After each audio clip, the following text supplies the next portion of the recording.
யாராவது மேல வந்தீங்க குதிச்சிடுவேன். போங்க, தள்ளி போங்க. Helicopter, helicopter. குமாரியா, யூ ஷட் அப்.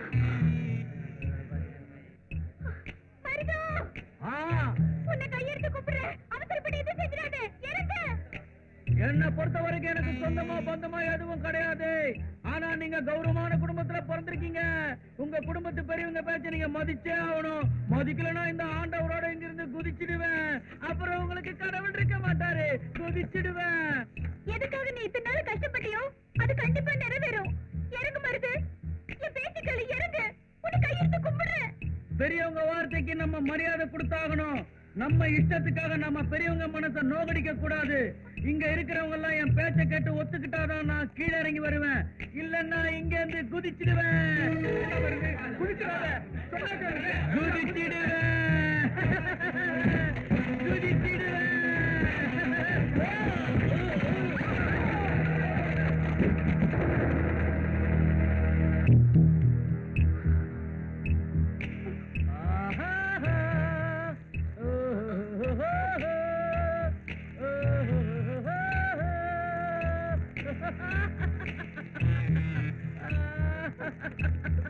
என் பேச்ச நீங்க கேட்கலன்னா நானும் உங்க பேச்ச கேட்க மாட்டேன். ஒரு தடவை கயிறு என்ன காப்பாத்திருச்சு. இந்த தடவை கயிறு அறுத்துட்டு இங்கிருந்து விழுந்துருவேன். உடனே என் தலை உடைஞ்சு போயிடும். சொல்லுங்கம்மா. 1 2.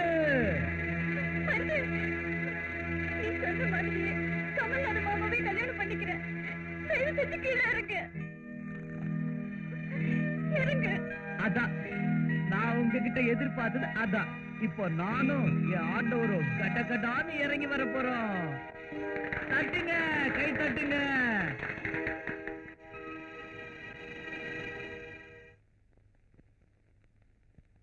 என் மனசார விரும்பினதுக்கு அப்புறம் இந்த வெறும் உடலை உங்களுக்கு ஒப்படைக்கிறது பாவம்னு நினைக்கிறேன் மாமா. அதனால தற்கொலை பண்ணிக்கலாங்கிற முடிவுக்கு வந்துட்டேன். தயவு செஞ்சு என்ன தேடாதீங்க. ஹேமா.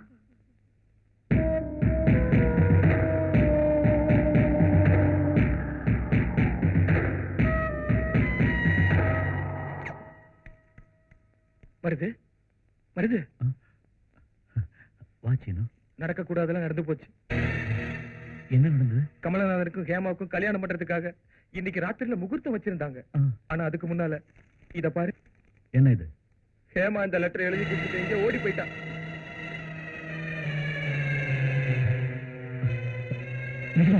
நெசமா தான் வருது. அவ தன்னை ஏத்துக்க மாட்டான்னு கமலநாதன் சாருக்கு தெரிஞ்சிருக்கு. ஹேமா தன்னை விரும்பலங்கிறதுனால அவரு தான் முடிவை மாத்திக்கிட்டு அவர் காலேஜில் வேலை பார்க்கிற ஒரு டீச்சரை அதே முகூர்த்தத்துல கல்யாணம் பண்ணிக்க ஏற்பாடு நடக்குது. இல்ல, இது நடக்க கூடாது.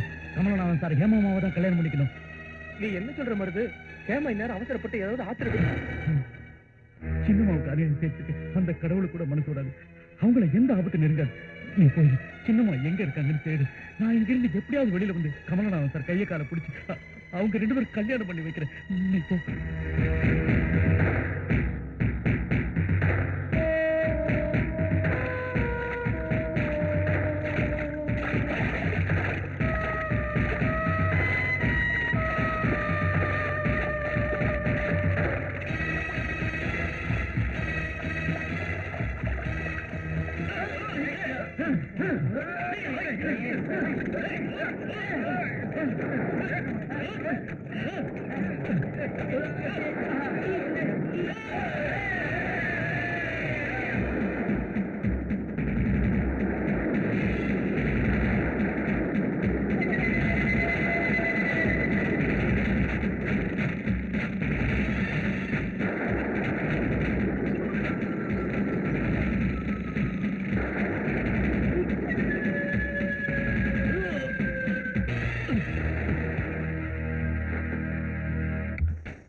மருதுங்க வா மருது, உனக்காக தான் காத்து சார்.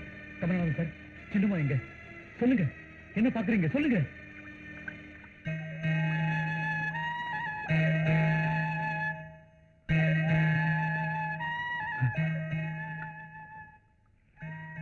சீனு சொன்னா சின்னம்மாவை விட்டுட்டு நீங்க வேற யாரையோ, நான் சொல்றதை கேளுங்க சாமி. சின்னம்மாவுடைய வாழ்க்கையில மட்டும் அநியாயம் நடக்கக்கூடாது சாமி. நிஜமாதான் மருது, ஹேமாவோட வாழ்க்கையில அநியாயம் நடக்கக்கூடாது. அதனாலதான் என்ன கட்டிக்க இஷ்டம் இல்லைன்னு காவேரியில குதிச்ச ஹேமாவை தடுத்து நிறுத்திட்டேன். எனக்கு வேற ஒரு பொண்ணோட கல்யாணம் நடக்க போகுதுன்னு பொய் சொல்லி உன்னை முகூர்த்த நேரம் பார்த்து இங்க வரவழைச்சேன். ஹேமா வாழ்க்கையில அநியாயம் நடக்கக்கூடாதுங்கிற எண்ணம் உன் மனசுல உறுதியா இருந்தா நான் சொல்ற மாதிரி அந்த காவேரி தாய் ஹேமாவை உன்னை மங்கள ஸ்நானம் செய்ய வச்சுட்டா. முகூர்த்தத்துக்கு இன்னும் 10 நிமிஷம் இருக்கு. அங்க மேடை தயாரா இருக்கு, இங்க ஹேமாவும் தயாரா இருக்கா. இந்த பட்டு வேஷ்டி இதை கட்டிக்கிட்டு ஹேமா கட்டுறது தாலி கட்டு வருது.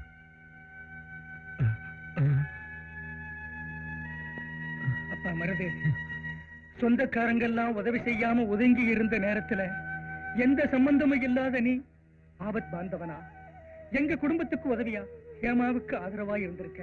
ஹேமாவுக்கு உண்மையில உனக்கு ஹேமா மேல இருக்கிற அன்பு எவ்வளவு புனிதமானதுன்னு இப்ப நாங்க தெரிஞ்சுக்கிட்டோம். அவசரப்பட்டு புத்தி கட்டு அன்னைக்கு எதேதோ பேசிட்டேன். நீ பெரிய மனசு பண்ணி அதெல்லாம் மன்னிச்சு ஹேமாவை ஏத்துக்கப்பா. ஆமா மருது, அண்ணன் தன் கவிதைகளை உனக்கு தார வார்த்தை அன்னைக்கே உன்னை தன் மருமகனா ஏத்துக்கிட்டாரு. இன்னைக்கு ஹேமா கடத்துல நீ 3 முடிச்சு போட்டா சொர்க்கத்தில் இருக்கிற எண்ண ஆத்மாவுக்கு சாந்தி கிடைக்கும் மருது. இல்லைங்க, இது எனக்கு சரியா படல. சரியா படலன்னா குலங்கோத்திரம் சரியா படலைங்கிற மருது. உன்னாட்டம் யாதவ் கிருஷ்ணன் யாரை கட்டிக்கிட்டான்? சத்திரிய குலத்து சத்தியபாமாவை கட்டிக்கலையா? ராஜகுலத்து ருக்மணியை கட்டிக்கலையா? ஹேமா கூட சத்திரிய குலம் தான் மருது. நீங்க என்ன பேசினாலும் சரி, என்னவோ என் மனசு ஒத்துக்க மாட்டேங்குது. ஹேமம்மா உங்களுக்கு சொந்தமானவங்க, அவங்கள நீங்க தான் கல்யாணம் பண்ணிக்கணும். சரி, நாங்க எல்லாம் இவ்வளவு சொல்லியும் ஹேமா மனசார ஒன்னத்தான் நினைச்சு உருகிட்டு இருக்கான்னு தெரிஞ்சும் கூட நான் தான் அவளை கல்யாணம் பண்ணிக்கணும்னு பிடிவாதமா சொன்னா நான் அவளை கட்டிக்க தயார். ஆனா எங்க மேரேஜ் ஆன மறுநாளே ஹேமாவோட நிலைமை இப்படித்தான் இருக்கும்.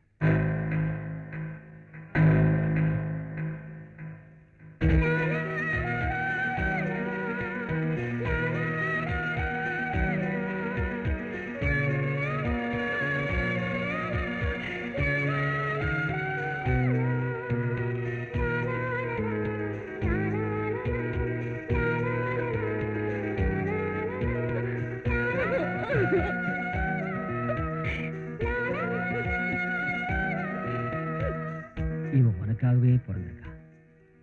இது தெய்வத்தோட தீர்ப்பு மருது. நீங்க 2 பேரும் பார்வதி பரமேஸ்வரன் ஆட்டம் ஒருத்தருக்காகவே ஒருத்தர் பிறந்திருக்கீங்க.